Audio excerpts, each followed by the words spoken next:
इसे अरूज के पास आती है और आकर कहती है अब खेल खत्म हो चुका है। यहाँ तारे गिन रही है और वहाँ पर सलमान धुएं में गुम हो रहा है। आंटी के फैसले पर अब तुम लोगों को कोई इतराज नहीं होना चाहिए, तुम लोगों को इस हकीकत को कबूल कर लेना चाहिए। अरूज कहती है ऐसा कभी नहीं होगा। अरूज नाश्ते पर नहीं आती। सलमान की माँ कहती है कि उसे नाश्ते पर बुलाओ। सलमान कहता है मुझे नहीं पता इस घर में क्या हो रहा है, आप क्या करना चाहती है और वो क्यों नाश्ते पर नहीं आना चाहती। साई को दोबारा भेजा जाता है नाश्ते पर बुलाने के लिए। ये आकर समझाती है कि अपनी जगह कभी खाली नहीं छोड़नी चाहिए। अरूज बेटा मैं आपको बेटी समझकर मशवरा दे रही हूँ, आप मेरी बात पर अमल करो, अपनी जगह कभी खाली नहीं छोड़नी चाहिए, चले आए आकर नाश्ता करें।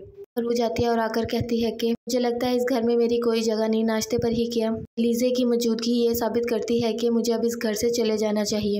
सलमान को बहुत गुस्सा आता है कि ये ऐसी बात क्यों कर रही है। सलमान अपनी माँ को कहता है ये सब कुछ आपकी वजह से हो रहा है। महरीन आती है, आकर कहती है कि तुम इतना क्यों चला रही हो, किसने कह दिया है कि तुम इस घर से जाओगी, बस तुम औलाद नहीं दे सकती मेरे बेटे को, इसलिए मुझे मजबूरन उसकी शादी करना पड़ रही है। ये कहती है कि सलमान को शादी करना पड़ेगी, तुमने आंटी का फैसला सुन लिया है। अरूज कहती है शायद तुमने सलमान का फैसला नहीं सुना, वो तुमसे कभी शादी नहीं करेगा। सलमान अपने दोस्त को बता रहा होता है घर की सारी सिचुएशन। वो कहता है कि अब क्या करना है तुमने, ये तो बहुत ईजी और अड़ियल है, फिर तुम अलीज़ा से शादी ही कर लो। सलमान कहता है क्या तुम पागल हो गए हो, मैं उससे शादी करूंगा, ऐसा कभी नहीं हो सकता। अलीज़ा अरूज की चेयर पर बैठने लगती है। शाइस्ता कहती है रुक जाओ, ये सलमान और अरूज की चेयर है, यहाँ पर तुम नहीं बैठ सकती। महरीन कहती है ये मैंने ही इसे कहा है यहाँ पर बैठने के लिए, तुम इतना इशू मत बनाओ इस बात को, अलीज़ा की रिस्पेक्ट करो, ये होने वाली बीवी है सलमान की। शाइस्ता कहती है होने वाली है, हुई तो नहीं ना अभी।